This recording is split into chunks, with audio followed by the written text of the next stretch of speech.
बाळासाहेब आंबेडकर हे नवे नवे विधान करत असतात आणि मग या विधानांचा अर्थ आपण कसा घ्यायचा हा मोठा प्रश्न आहे।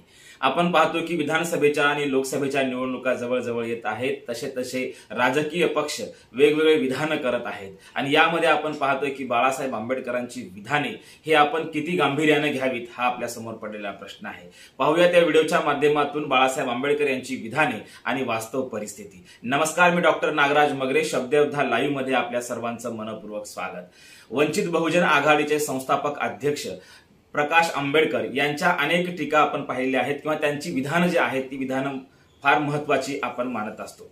त्यांनी मध्यंतरी अनेक विधाने केले, त्यामध्ये पहिलं विधान आपल्याला सांगता येतं की ते महत्त्वाचं आहे की धार्मिक स्थळांना सुरक्षा द्या, कारण जेणेकरून त्यांच्यावर निवडणुकीच्या काळामध्ये तिथे हल्ले होण्याची शक्यता आहे। आणि मग हे यांचं विधान जे आहे ते केवळ एका धर्मासाठी होतं का, तर नाही, तर सर्व धर्माची धार्मिक स्थळे हे आपण सुरक्षित ठेवली पाहिजे असं त्यांचं मत होतं। मग हे विधान किती गांभीर्याने घेणं गरजेचं आहे, कारण या आधीचा इतिहास पाहिला असता जशा निवडणुका जवळ येतात तशा महाराष्ट्रामध्ये नव्हे तर देशभरामध्ये धार्मिक दंगली ह्या होत असतात आणि मग या अनुभवातून कदाचित बाळासाहेब आंबेडकरांनी हे विधान केलं असावं असं लक्षात येतं।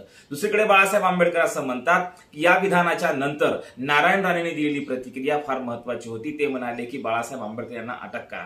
अशा प्रसंगी बाळासाहेब आंबेडकर म्हणाले की मी अशा लोकांची गिनती करत नाही किंवा एकूणच बाळासाहेब आंबेडकरांनी देखील नारायण राणे यांचा उल्लेख हा चिंधीचोर म्हणून केलेला होता हे आपल्या लक्षात येतं। म्हणजे एकीकडे आपण पाहतोय की बाळासाहेब आंबेडकरांची जी विधानं आहेत ती विधानं देश गांभीर्यानं घेत नाही, परंतु ते घेणं अत्यंत गरजेचं आहे। कारण या निवडणुकीच्या आधीचा जर आपण इतिहास पाहिला किंवा एकूणच महाराष्ट्राच्या राजकारणाचा आणि देशाच्या राजकारणाचा विचार जर करायला गेलं, इतिहास पाहायला गेलं, तर ही विधानं कुठेतरी गांभीर्यानं घेणं हे सरकारला अत्यंत गरजेचं वाटायला लागतं।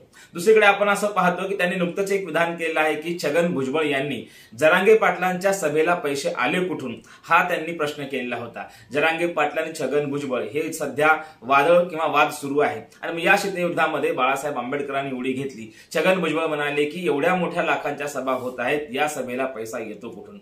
यावेळेस जरांगे पाटलांच्या मदतीला धावून आले ते प्रकाश आंबेडकर अर्थात बाळासाहेब आंबेडकर।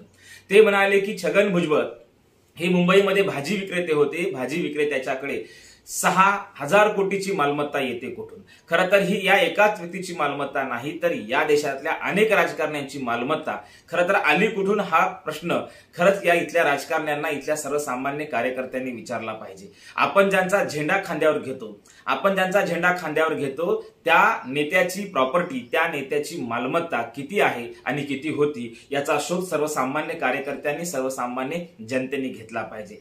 प्रकाश आंबेडकर अर्थात बाळासाहेब आंबेडकरांचे हे विधान खरं तर इथल्या सर्व समुदायातील शेतकरी असेल, कष्टकरी असेल, कामगार असेल, वंचित असेल, या सर्व घटकातील सर्वसामान्य अर्थात सर्वसामान्य जनतेने या विधानाकडे गांभीर्यानं पाहिलं पाहिजे की छगन भुजबळांचीच प्रॉपर्टी नाही, ती तर आहेच आहे, परंतु यापेक्षाही अनेक नेते असे आहेत महाराष्ट्रामध्ये ज्यांची नावं घेता येतात, परंतु या सर्वांची प्रॉपर्टी ज्यावेळेस ते पहिली निवडणूक लढवतात त्यावेळेस त्यांची प्रॉपर्टी किती असते आणि त्याच्यानंतर त्यांची हजारो कोटीची मालमत्ता येते कुठून हा प्रश्न खरं तर इथल्या सर्वसामान्य कार्यकर्त्यांनी विचारला पाहिजे। बाळासाहेब आंबेडकरांनी दिलेलं हे उदाहरण किंवा त्यांनी विचारलेला प्रश्न हे फक्त सॅम्पल म्हणून पाहता येतं। असे असंख्य नेते आहेत ज्यांची प्रॉपर्टी अमाप आहे। या देशामध्ये आपण पाहतोय असा कुठला राजकीय पक्ष नाही, त्या पक्षामधल्या नेत्याची, सर्वसामान्य नगरसेवक असो की जिल्हा परिषदचा मेंबर असो, त्यांच्यापासून ते पार खासदार आमदारापर्यंत यांच्या प्रॉपर्ट्या ज्या आहेत, ज्या सुरुवातीच्या काळामध्ये ज्या पहिल्या निवडणुकीमध्ये त्यांच्या प्रॉपर्टी आपण पाहतो त्या